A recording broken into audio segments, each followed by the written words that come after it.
Well, this looks like a bit of a waste of time, doesn't it? Unlike your household vacuums, these units are designed to suck up mixed materials, wet or dry.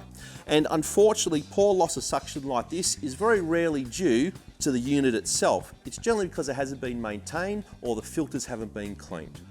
Regardless of the cause of these issues, they can be quickly checked and easily fixed. And in this video, we're going to cover the #1 culprit, and that is dirty filters.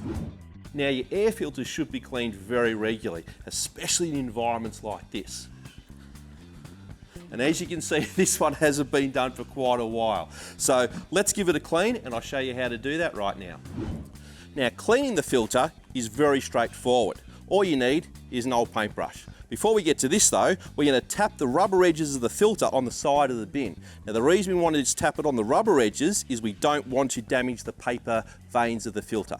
So we're going to give it a tap all the way around, get rid of all that large bits of clumps of dirt, and then we're going to use our paintbrush to get in between those paper veins. As you can see just how much dust is coming off.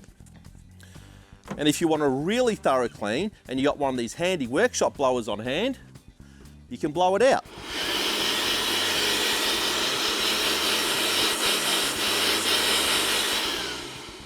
Good as new. Now, because these filters are only designed for dry pickup, you should never use water to clean them, a damp cloth, or even a cleaning agent, because that can permanently damage the paper veins on the filter. But if you need to do any form of wet pickup or wet vacuuming, you can't use this filter. You need to set your vacuum up the right way. To learn how to do that, check out our other video on wet pickup. To make cleanup even easier, use a paper collection bag. That way, all your dust goes in here and then straight into the bin. For those of you that suffer from allergies, we also have a range of microfiber collection bags available too. Regardless of which collection bag you use, it must be used in conjunction with your cartridge filter. And don't forget to check this bag regularly, because as it gets full, you're going to start losing suction on your vacuum. Now, here's a great tip. If you use a washable pre-filter that slides over your cartridge just like so, not only will it extend times between cleaning, it'll also extend the life of the cartridge filter as well. But remember, this may be washable, but your cartridge filter isn't. Eventually, the main filter is going to get to this stage where it's no longer effective.